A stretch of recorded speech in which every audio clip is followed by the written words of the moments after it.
bring it to the whole class. Very good. Excellent. So, just a very, very quick show of hands. So, do you learn anything from teaching that helps your future classes? If you say, I never learned, raise your hand. No? Very good. I learned a little. I sometimes learn. Okay, very good. I always learn. Big group, okay. Do you make conscious changes from one class to another? Conscious. I want to emphasize that a lot. Conscious. Never. Sometimes. Always. Okay, good. Do these changes help you to make your next classes better? No? They don't help? Sometimes? Yes. Okay, very good. So let me tell you a little bit, a few of the answers that the teachers I gave the survey to answered. So as soon as you finish teaching a class, what do you think about it? This is very interesting. We have a lot of moms teaching, so they actually answer. Well, I think about what's happening at home. Some people say that they think about their boyfriend and girlfriend. Some people think about the fact that they have to run to their next class. But some of them actually said they think about things that helped their students and things that didn't help their students. One that I think it's very interesting to me, because we're going to be basing that the rest of the session on that, is some of them answered that they think about whether or not they achieve their objective for the lesson. That's the first thing they do. Did I achieve my objective? Then, as soon as you finish your class, what do you do? So let's start with the curious answer. So run to the bathroom, get more coffee, Smarter. answer my WhatsApp messages. But some people actually answer things such as write down some notes of things that went well or didn't go well, modify my lesson plan, and so on. So there's a few things that actually are a little bit more inspiring than running to the bathroom. Do you learn anything from teaching that helps your future classes? 99% says that they always learn something. 1% says that sometimes learn something. Do you make conscious changes from one class to another? 80% says sometimes. 20% says always. So there's a very interesting thing here in this survey, because although 99% of the teachers said that they always learn, 80% sometimes makes conscious changes.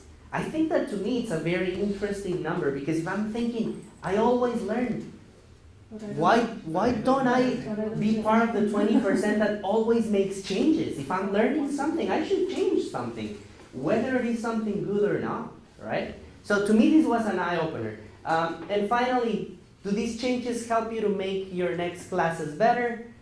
50% says that sometimes. So making changes doesn't necessarily help you. This is 50%. And 50% says yes. Okay. So before moving on, I'd like you to start thinking about what is reflective teaching. Do you have a personal definition of reflective teaching, or what do you think reflective teaching is? There is no right or wrong answer. Anybody wants to bring it to the whole class? Yeah. Is look at yourself and see, how do I teach, or what are my beliefs, or what is behind me when I create a lesson plan. Mm-hmm. And also after the class, analyze the class. What went well, what went wrong. So that's what I believe is Okay. reflective teaching. All right. Very good. Anything else? For me, it's like creating your own video about your teaching. Say more. A mental thing. I mean, so this is the way that I teach. This is what I do. This is what I want my students to do in my class. So you create yes a video about your class. About what is going to happen or what happened? Both things. Oh. Both. Okay. That's the reflection. Very good. It's like a conscious assessment of our goals as following the role of teachers. Huh. Conscious assessment of the role, and what would that role Well, the role entail? implies some responsibilities and objectives about how we're going to handle our group, how we're going to give our class, So a conscious assessment is you have to accept, you analyze what you have done, and you have to accept if you were successful or if you have trouble. So in that case, you have to be very conscious and not only like, well, okay, well, it worked, okay, right now. I have to be conscious and accept, this did work, this didn't work, I have to correct this, maybe my attitude was bad. So you have to be very objective and realistic as well. And I like that you bring up the fact of conscious. You see, that's very important. So since we have an idea of what reflective teaching, so what I have here is reflective teaching is a process where teachers think over their teaching practices, right? So we think over our teaching practices. Analyzing how something was taught, so we analyze how something was taught in the lesson, and how the practice might be improved or changed for better learning outcomes. So who are we trying to benefit in the end? The students. We become better teachers, but the ones who benefit from this are the students. Very good. So is reflective teaching important? Of course. Yeah? So I went ahead and wrote the next question. So why is it important? Because if you stop and think about what you're doing and stop and think about how you can improve, you're going to do it. I mean, you're already there. You might as well do it. Okay, good. You're going to give your students a much better experience. Hopefully, yeah. Very good. Any other ideas why reflective teaching is important?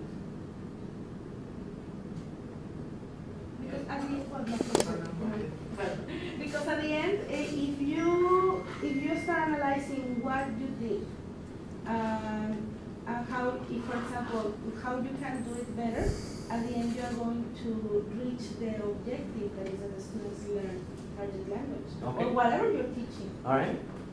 Very good. You had something? In this case, some teachers may sometimes, even myself, that I think that, for example, if I say no, grammar is the best, so I try to teach them only grammar, but maybe another teacher said no, only writing is better. So, but it's not what I think is best. It's what I see is working For the not. students. Okay, very good. Excellent. Yeah, very good. Okay, so do you reflect on your own teaching consciously? It's a personal question. You don't have to answer. So what I want to do today is present you with a framework that you'll be very familiar with it. You've seen this in the past. Present you with a framework that will help us consciously reflect on our lessons. And the framework comes from a theory from David Cole. You know David Cole on experiential learning? So you have an experience and then you learn from the experience, right? A little bit like what we did right now with the, right? You learn from the experience, you reflect on it. We had this like on Friday. Oh, you did? Okay. Another presentation. Yes, I'm sure you did. All right, so David Cole proposes this, and he talks about a few different steps in order to become a reflective teacher. And the very first one is identifying a key moment, so something that is very important. So back at our institutions, we have classes that range from 50 minutes to 150 minutes, more or less, right? So in those 50 to 150 minutes, a million things happen in the class. So we cannot reflect on the whole class. It'd be impossible. It's too much work. So we need to identify key moments, little bits of the class that we can work on. Once we have them, we move on into describing the moment. So we identify what it is, and then we describe it. You'll see an example in a minute. But that description is very important, just like when we watch a very, very good movie or a very good episode of our favorite Netflix series, right? So I come the next day to work and I say, hey, listen, I'm watching this new series. It's called the Santa Clarita Diet. Yeah. You watched it? Yeah. Right. It's about zombies, but it's a comedy. Right? So and then you start giving a lot of detail because you leave the person thinking, oh, zombies, but a comedy? How's that possible, right? So you start giving a lot of details. Well, the same thing happens with our key moment. We need to describe it very well. And then once we describe it, we start making interpretations. And a characteristic of the interpretations is that we say, oh, I think. But they're not facts. Our interpretations are, oh, I think that, right? Kind of like the idea of, oh, I think my wife is angry at me because she didn't put a fork for my lunch today. She's not angry, but that's my interpretation, right? Once we have that, we move into generalizations, which actually require thinking about our interpretations, but using existing theories that are out there for teaching and learning. And we see those a lot when we go through our teaching career in the university, right? Like learning styles, multiple intelligences, all those fun things that we learn about. And those are different lenses that we can analyze. And finally, we plan actions for our next class. Many times, what happens is that we go from here to here without having any support. We think, oh, my instructions were terrible. Next time I'll give better instructions. And that's it, we're gone. Right? We don't make any conscious change. And in order to make conscious changes, we need to go through that cycle. We need to go through the whole process in order to become better. Okay? All right, so let's keep this in mind. And what we're going to do is watch a sample class. So I'll give you a little bit of background. The teacher's name is Giselle. And Giselle, it's a teacher I hold really close to my heart. She works really, really hard. These particular classes that she was teaching, she has a lot of limitations. Very little materials, very little space. The students tend to come late if they come, but it's just the nature of that particular program. And despite that, she makes a very conscious effort on becoming better. So you'll see a sample class in which she had somebody record her to analyze her class. So what I'd like you to do is the following. So carefully observe the following slice of a class. It will be about 10 minutes, more or less. As you watch the class, this is what I want you to do. Take notes on what are the students saying and doing. What is the teacher saying and doing? How is the classroom arrangement? How many students are there? And so on. Okay, so anything that you consider important, go ahead and take notes on. As you're taking these notes, go ahead and underline any moments that you think help students learn. So if you think something helps, what are you going to do? Underline. And if you think that something doesn't help, you are going to circle it. Okay? So if you say, oh, that helps, underline. If you think that doesn't help, circle it. Okay. Now, in order to know whether it helps learning, we need to know the objective for that particular lesson, right? So what was the teacher intending to do at the end of that lesson? And you'll be able to see that at the beginning of the video, okay? For some reason, the sound is coming out of the projector, so it might be a little tricky to listen. We were able to listen the previous session, so we'll see. Okay? So, something that helps, what are you going to do? Underline. Something that doesn't help. Circle. Circle. All right. The objective will come up first.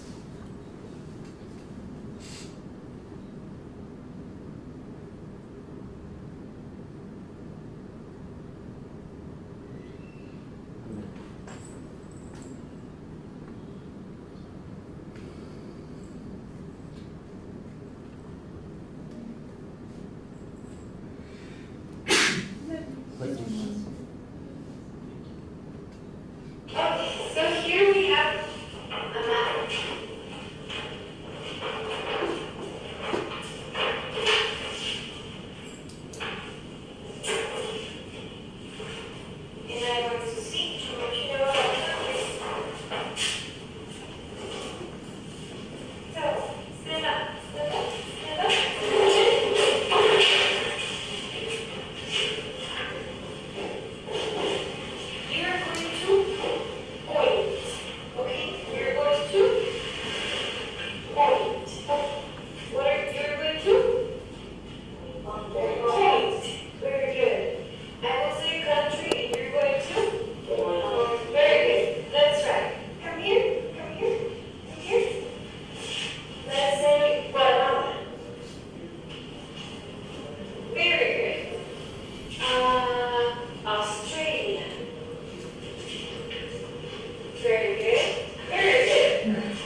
Let's try in China.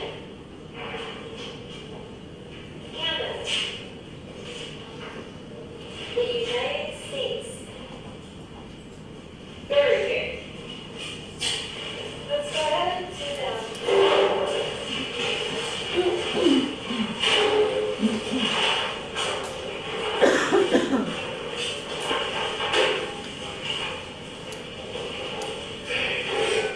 Okay, let's remember what your class is. Hi. Hello. Hello, what's your name? My name is Mirta. What's your name? My name is Gisela. Nice to meet you. Nice to meet you too. Hello. Hi. What is your name? My name is Gisela. What is your name? My name is Ashley. Nice to meet you, Ashley. Nice to meet you.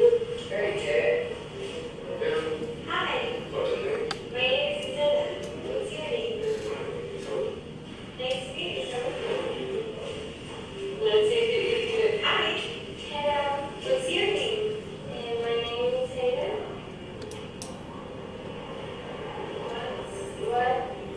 What's your name? What's your name? My name is Isabella.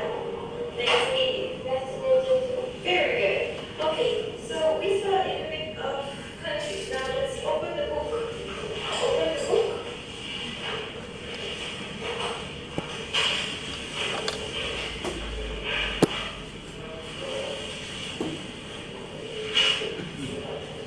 Page number 17. 17. Good enough for you?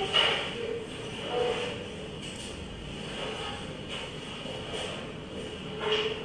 So, together. Together. Page number.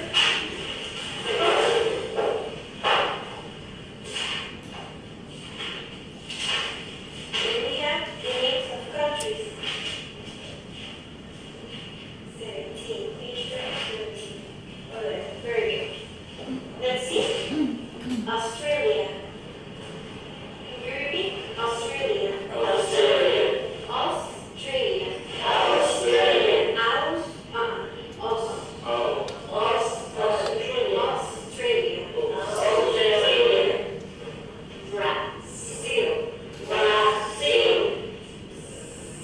Brazil. China. Japan. Mexico. Russia.